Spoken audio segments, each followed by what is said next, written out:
Les deux anges arrivèrent à Sodome le soir. Lot était assis à la porte de Sodome. Il les aperçut, se leva pour aller à leur rencontre, et se prosterna, face contre terre. Il dit, « De grâce, mes seigneurs, faites un détour par la maison de votre serviteur. Vous y passerez la nuit, vous vous laverez les pieds et vous vous lèverez de bon matin pour reprendre votre route. » Ils répondirent, « Non, nous passerons la nuit sur la place. » Mais il insista tellement auprès d'eux qu'ils firent le détour et entrèrent dans sa maison. Il leur prépara un festin, fit cuire des pains sans levain, et ils mangèrent. Il n'était pas encore couché que les hommes de la ville, ceux de Sodome, cernèrent la maison, des plus jeunes aux plus vieux, toute la population sans exception. Ils appelèrent Lot et lui dirent, « Où sont les hommes qui sont venus chez toi cette nuit ? Amène-les, nous voulons nous unir à eux. » Lot s'avança vers eux, à l'entrée, et ferma la porte derrière lui. Il dit, « De grâce, mes frères, ne commettez pas le mal. Voici, j'ai deux filles qui se sont unies à aucun homme. Je vais vous les amener, et vous leur ferez ce que bon vous semblera. Mais à ces hommes ne faites rien, ils sont venus s'abriter sous mon toit. » Ils répliquèrent, « Ôte-toi de là. » Et ils ajoutèrent, « Lui, le seul étranger, il voudrait juger, à toi nous ferons plus de mal qu'à eux. » Ils bousculèrent Lot et s'approchèrent pour enfoncer la porte. Mais les deux hommes étendirent la main et firent rentrer Lot dans la maison, auprès d'eux, et ils refermèrent la porte. Ils frappèrent de cécité les hommes qui se trouvaient à l'extérieur de la maison, du plus petit au plus grand, si bien que ceux-ci ne purent trouver l'entrée. Les deux hommes dirent à Lot, « Qui as-tu encore ici avec toi? Gendre, fils, fille, tous ceux qui sont avec toi dans la ville, fais-les sortir de ce lieu, car nous allons le détruire. Elle est grande à la face du Seigneur la clameur qui s'est élevée contre ses habitants, et le Seigneur nous a envoyés pour détruire ce lieu. » Lot sortit parler à ses gendres, ceux qui allaient épouser ses filles, et dit, « Debout, sortez de ce lieu, car le Seigneur va détruire la ville. » Mais aux yeux de ses gendres, il parut plaisanter. À l'aurore, les deux anges pressèrent Lot en disant, « Debout, prends ta femme et tes deux filles qui se trouvent ici, et va-t'en de peur que tu ne périsses à cause des crimes de cette ville. » Comme il s'attardait, ces hommes le saisirent par la main, ainsi que sa femme et ses deux filles, parce que le Seigneur voulait l'épargner. Ils le firent sortir et le conduisirent hors de la ville. Une fois sortis, ils dirent, « Sauve-toi si tu tiens à ta vie. Ne regarde pas en arrière, ne t'arrête nulle part dans cette région. Sauve-toi dans la montagne, si tu ne veux pas périr. » Lot leur dit, « Non, je vous en prie, mes seigneurs, votre serviteur a trouvé grâce à vos yeux, et vous m'avez fait une grande faveur en me laissant la vie. Mais je n'ai pas le temps de me sauver dans la montagne. Le malheur va me rattraper et je mourrai. Voici une ville assez proche pour y fuir, elle est si petite, permettez que je me sauve là-bas, elle est si petite, afin de rester en vie. » Ils lui répondirent, « Pour te faire plaisir cette fois encore, je ne détruirai pas la ville dont tu parles. Vite, sauve-toi là-bas, car je ne puis rien faire avant que tu y sois arrivé. » C'est pour cela qu'on a donné à cette ville le nom de Soar, ce qui veut dire petite. Le soleil se levait sur le pays et Lot entrait à Soar, quand le Seigneur fit tomber du ciel sur Sodome et Gomorrhe une pluie de soufre et de feu venant du Seigneur. Dieu détruisit ces villes et toute la région, avec tous leurs habitants et la végétation. Or la femme de Lot avait regardé en arrière, et elle était devenue une colonne de sel. Abraham se leva de bon matin pour se rendre à l'endroit où il s'était tenu en présence du Seigneur, et il regarda du côté de Sodome, de Gomorrhe et de toute la région. Il vit monter de la terre une fumée semblable à celle d'une fournaise. Lorsque Dieu a détruit les villes de cette région, il s'est souvenu d'Abraham et il a fait échapper Lot au cataclysme qui a détruit les villes où il habitait. Lot monta de Soar pour habiter dans la montagne avec ses 2 filles. Il craignait d'habiter Soar et il vécut dans une caverne avec ses 2 filles. L'aînée dit à la cadette, « Notre père est vieux et il n'y a pas d'homme dans le pays pour venir à nous, comme cela se fait partout. Allons, faisons boire du vin à notre père et couchons avec lui. Ainsi, grâce à lui, nous donnerons la vie à une descendance. » Elles firent boire du vin à leur père cette nuit-là, et l'aînée alla coucher avec son père qui ne s'aperçut de rien, ni de son coucher, ni de son lever. Le lendemain, l'aînée dit à la cadette, « Voici, hier soir, j'ai couché avec mon père. Faisons-lui boire du vin cette nuit encore, et toi tu iras coucher avec lui. Ainsi nous donnerons la vie à une descendance issue de notre père. » Cette nuit encore, elles firent boire du vin à leur père. La cadette se leva et alla coucher avec lui. Il ne s'aperçut de rien, ni de son coucher, ni de son lever. Les 2 filles de Lot devinrent enceintes de leur père. L'aînée donna naissance à un fils qu'elle appela du nom de Moab. C'est le père des Moabites d'aujourd'hui. La cadette, elle aussi, donna naissance à un fils qu'elle appela du nom de Ben-Ami. C'est le père des Ammonites d'aujourd'hui.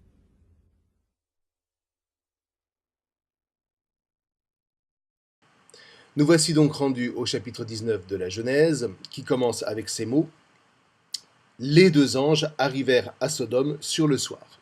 Alors, qui sont ces 2 anges? On se souvient de ces personnages, au nombre de 3 qui sont venus visiter Abraham.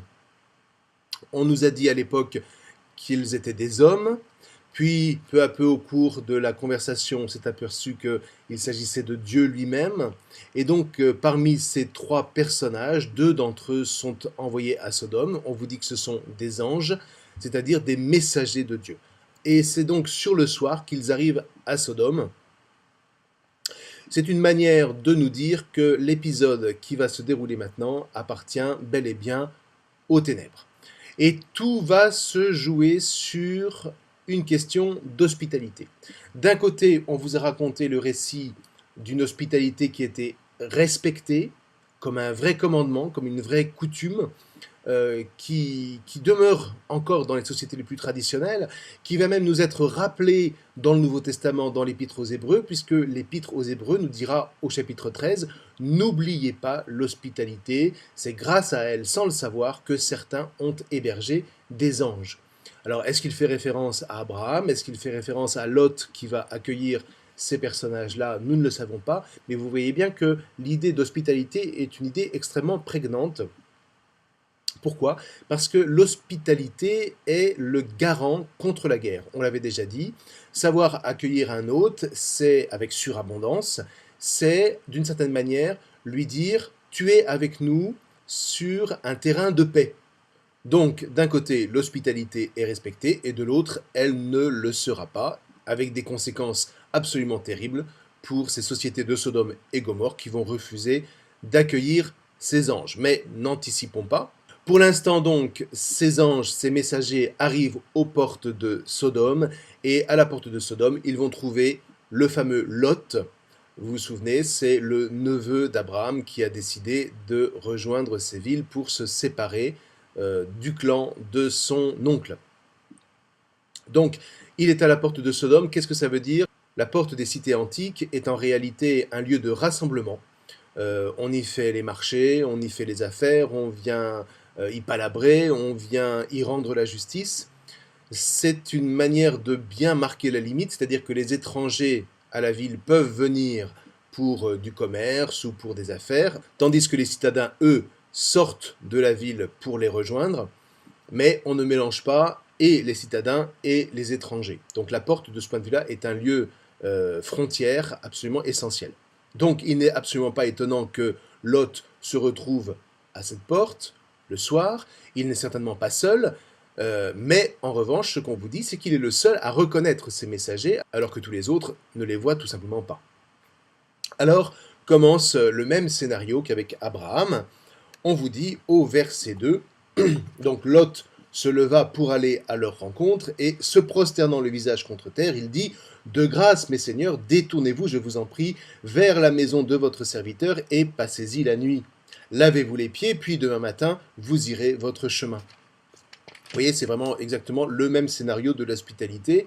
On vous dit donc que Lot, lui, connaît cette coutume et qu'il est le premier à la mettre en œuvre. Il est donc injuste au milieu de cette ville.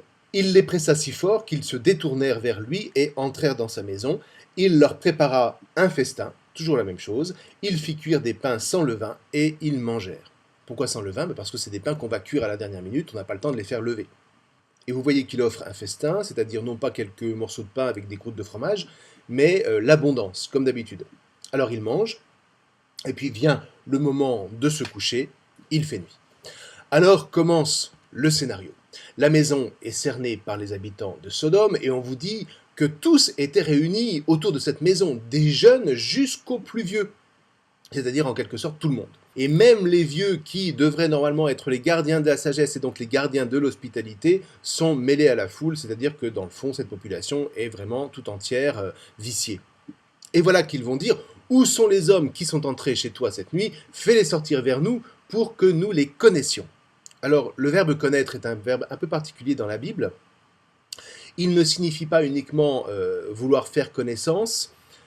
André Chouraki traduit le verbe « yada » par « pénétrer ».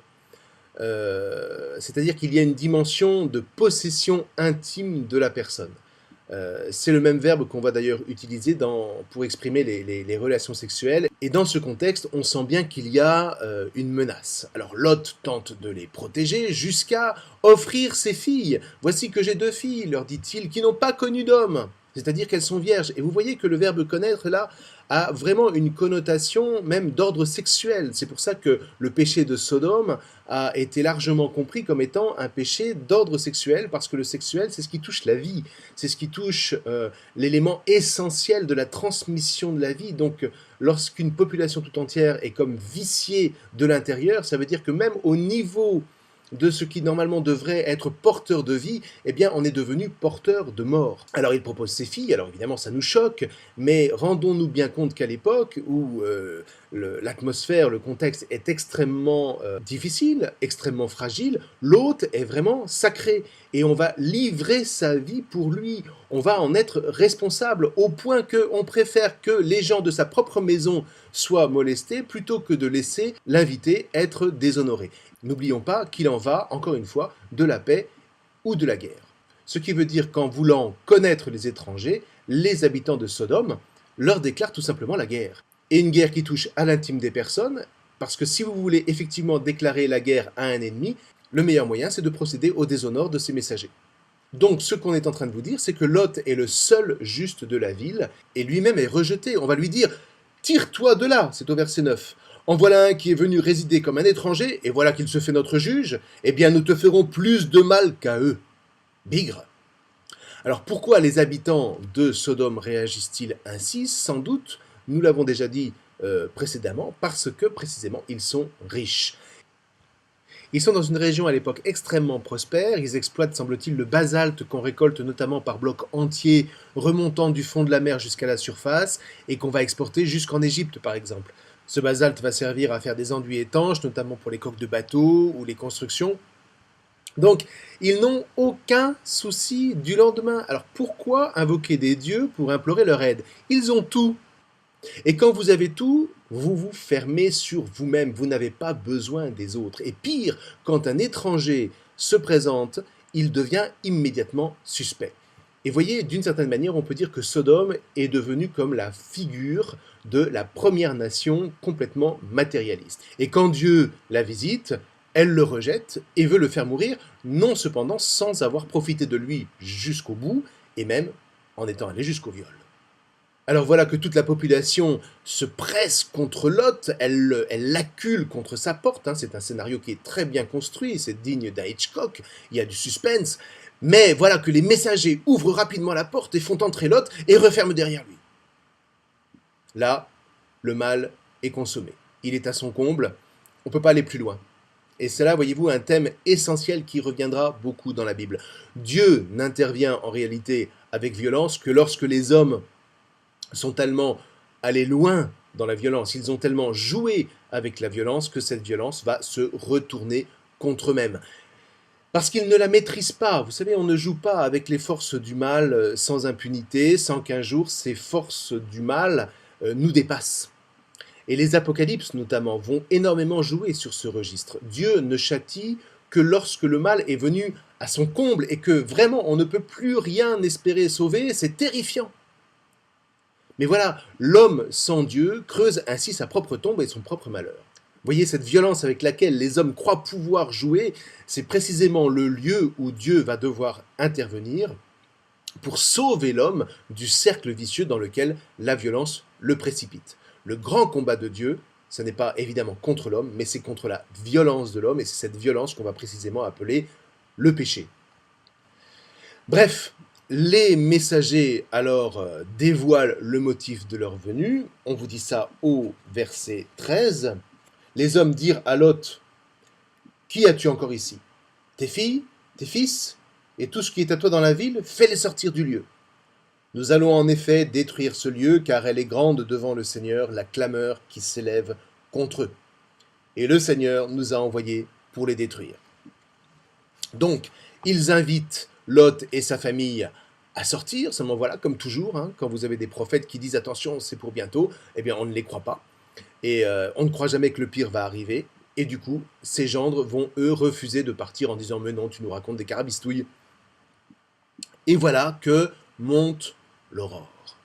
La lumière après les ténèbres. Mais cette lumière-là va être terrible parce qu'elle va précisément faire son office, elle va révéler le péché et la violence de Sodome, et face à ce péché, elle va provoquer la destruction, nous dit-on, de Sodome et de Gomorrhe. Alors Lot hésite, les messagers s'emparent de sa main, on vous décrit ça très bien, celle de sa femme, de ses filles, et le font sortir de force de la ville. Sauve-toi sur ta vie, ne regarde pas derrière toi.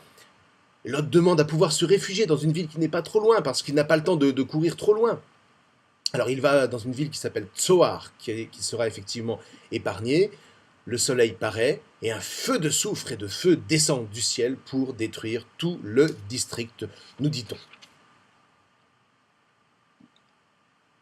Alors depuis Tsoar, le texte nous dit que la femme de Lot va regarder en arrière et qu'elle sera pour cela transformée en statue de sel, comme quoi, vous voyez, on est en train de vous dire qu'il ne faut jamais regretter d'avoir quitté le mal, jamais regretter d'avoir quitté la violence, sans quoi cette violence à nouveau nous rattrape et nous fait partager le sort de ceux qui s'y complaisent. Donc, redisons-le, au milieu de cette violence, le juste réchappe. Et c'est là que se reconnaît la main de Dieu, parce que quand c'est l'homme qui décide de détruire, il rafle tout sans distinction, mais non pas Dieu. Si tu vis avec Dieu, nous dit le texte, en substance, Dieu ne permettra pas que les foudres de l'Apocalypse s'abattent sur toi. Et voilà, vous voyez, le secret du salut. Dieu ne sauve pas en gros, Dieu sauve ceux qui mettent leur foi en lui et qui l'accueillent. Et croyez-moi, c'est du sérieux. L'oublier, c'est laisser la violence inhumaine couvrir la terre et tout pétrifier. S'en souvenir, en revanche, c'est précisément laisser Dieu sauver la vie, produire la vie. Or, c'est précisément de vie dont il sera question dans quelques minutes, non sans encore quelques aspects techniques à régler pour Lot.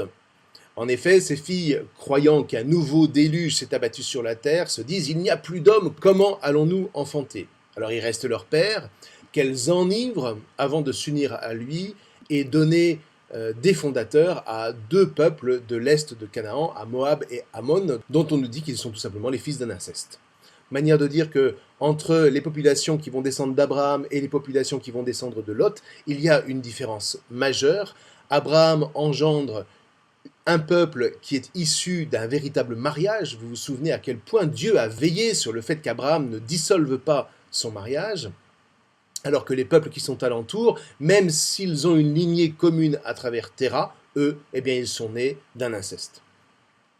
Donc, ces deux peuples sont absolument distincts du peuple que va engendrer Abraham. On ne pourra plus du tout se mélanger. Il faut donc que la promesse s'accomplisse, et elle passera par une descendance pure. Dans le cadre d'un mariage, Abraham va s'unir à sa femme et va naître le fils de la promesse.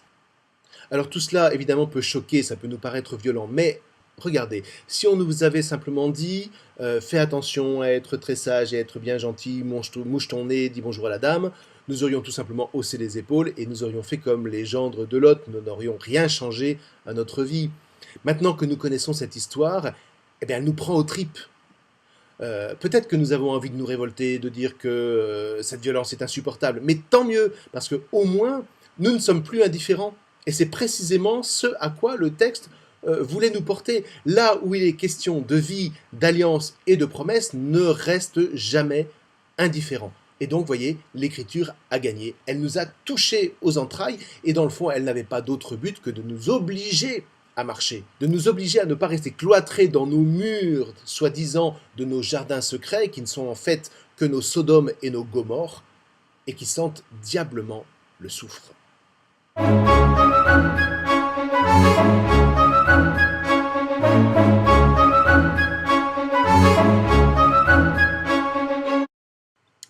Bonjour, je vous propose de passer quelques minutes pour réfléchir ensemble sur ce qui a bien pu se passer effectivement lors de l'épisode de Sodome et Gomorrhe. Est-ce que la Bible a fait là un pur récit d'invention ou est-ce qu'elle se base sur des données dont on peut avoir des traces? C'est ce que nous allons essayer de voir ensemble aujourd'hui. Alors, il faut bien admettre qu'on est quand même ici réduit aux conjectures, mais néanmoins, on peut essayer de retracer à grands traits ce qui a pu se passer. Alors d'une part, il faut se rappeler que dans la région, on est sur ce qu'on appelle une faille géologique.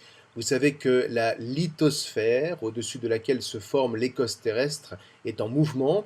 Alors elle est découpée en plusieurs plaques tectoniques qui bougent les unes par rapport aux autres, parce que le magma qui forme le manteau supérieur de la Terre est en mouvement permanent, notamment avec ce qu'on appelle des cellules de convection qui engendrent le déplacement de la croûte terrestre, un peu comme un tapis roulant.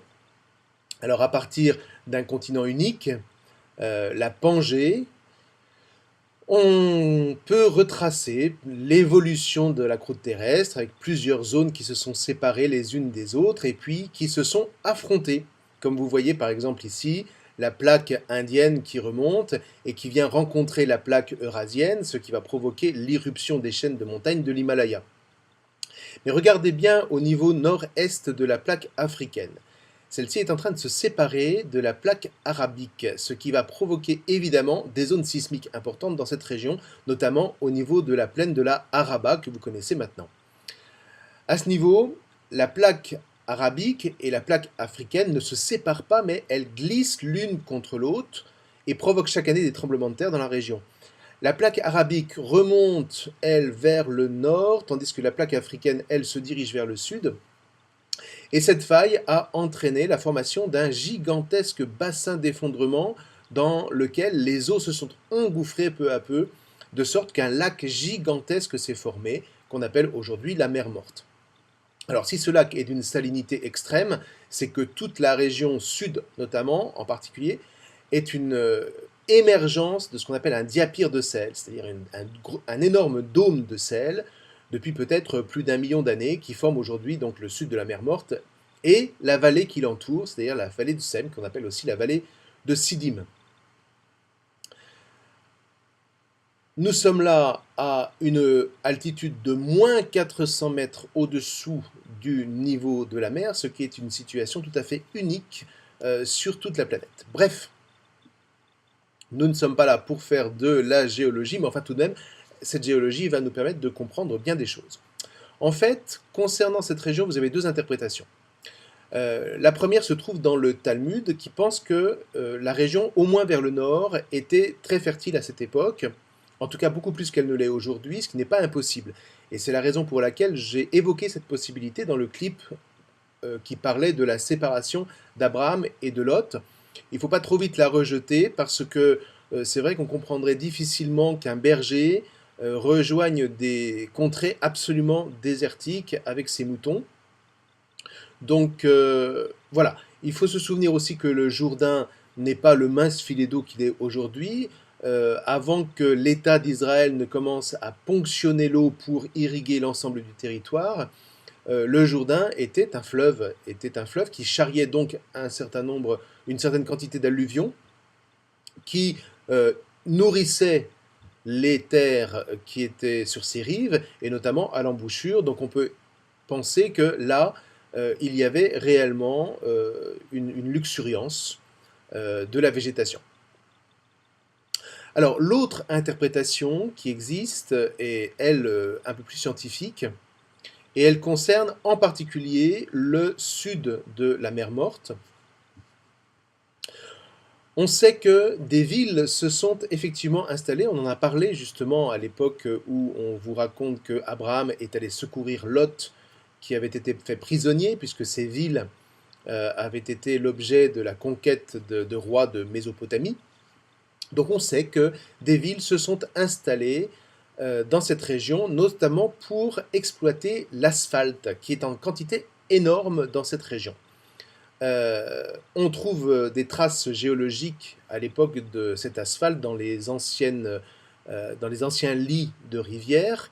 Alors cet asphalte-là n'est pas très facile à traiter, donc sans doute n'était-ce pas ce bitume-là qui était exploité, mais on sait aussi que régulièrement sur la surface de la mer Morte, vous avez des plaques d'asphalte qui baignent. Non seulement ça, mais vous avez aussi un phénomène assez étrange, assez couramment. Vous avez des blocs d'asphalte qui émergent à la surface, de l'asphalte vraiment pur, avec des morceaux qui peuvent être gigantesques, qui peuvent atteindre parfois plus d'une tonne. Et donc cela fournissait sans doute le matériau nécessaire qui permettait d'exporter ce basalte, de telle sorte que toute une population puisse vivre de ce commerce. Le basalte, on le sait, était extrêmement recherché. On sait qu'en Égypte, par exemple, on en est un très grand consommateur, ne serait-ce que pour étanchéifier les coques des bateaux, les joints de construction, ou même pour pratiquer l'embaumement des momies. Et il y a 5000 ans, on sait que l'exploitation de ce minerai, de ce basalte, était très intense.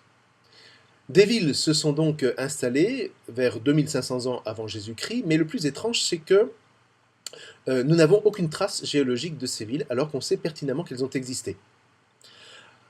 Alors qu'est-ce qui s'est passé? On pense qu'elles se sont bâties à l'aplomb de la mer, mais sur des sols dangereusement instables.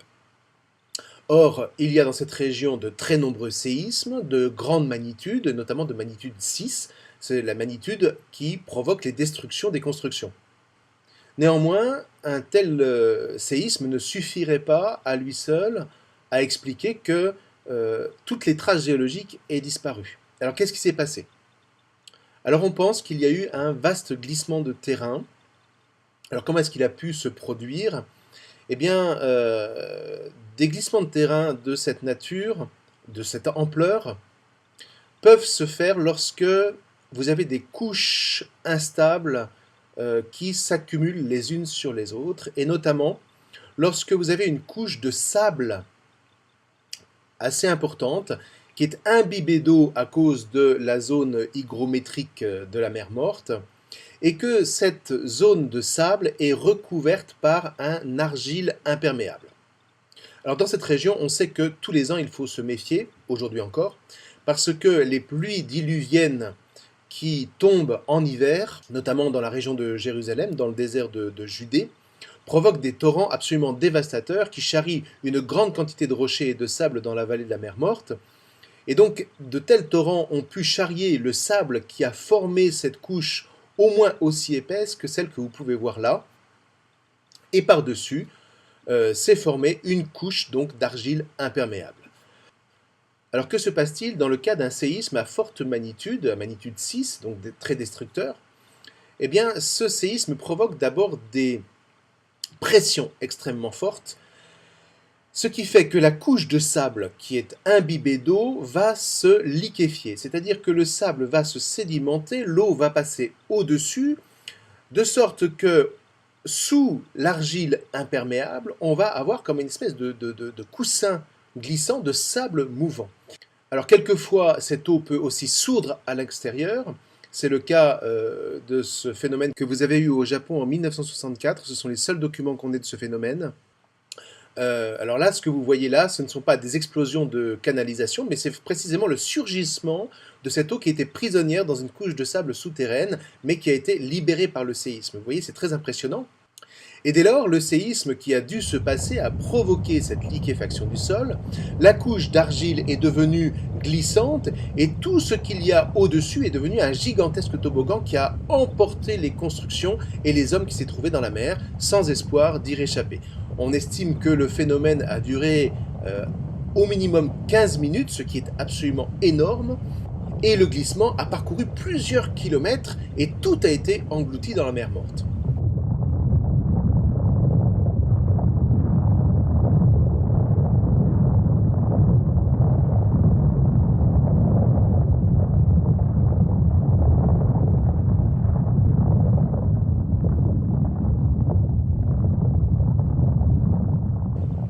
Alors si vous ajoutez à ça le fait que la roche de cette région retient prisonnière des poches de méthane inflammables, qui rendent d'ailleurs aujourd'hui encore les travaux de voirie extrêmement difficiles, eh bien vous pouvez imaginer que ce méthane a été libéré, qu'il a explosé et qu'il a pu embraser l'atmosphère, d'où les descriptions de la Bible. Donc toute la région, pour résumer, s'est transformée en sable mouvant, et pour finir, tout a été irrémédiablement entraîné jusqu'au fond de la mer Morte. Anéantissement total, toute la population a dû périr en à peine 20 minutes. Alors quand vous avez un tel phénomène, il est impossible que la mémoire de l'humanité la passe sous silence, au moins les populations qui étaient alentour. L'événement ne s'est sans doute pas passé à l'époque d'Abraham, mais parler d'Abraham, c'est parler, rappelez-vous, des fondements. Et il a très bien pu se passer à son époque des séismes importants. Alors de là à rapprocher cet épisode de Sodome et Gomorrhe avec les séismes de l'époque d'Abraham, il n'y a qu'un pas que la Bible va franchir.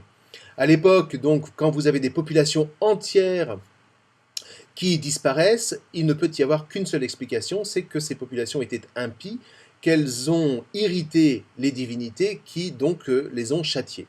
Alors quand la Bible récupère cette tradition, elle le fait au nom du Dieu de l'Alliance, mais un Dieu de l'Alliance qui ne peut pas châtier ensemble le juste et le méchant.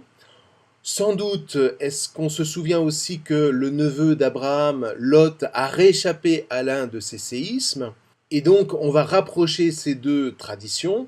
On raconte l'événement de la disparition des villes de Sodome et Gomorrhe, de telle sorte qu'elles frappent les mémoires et que chacun ne s'amuse plus à laisser libre cours à la violence dont nous avons parlé dans le clip précédent.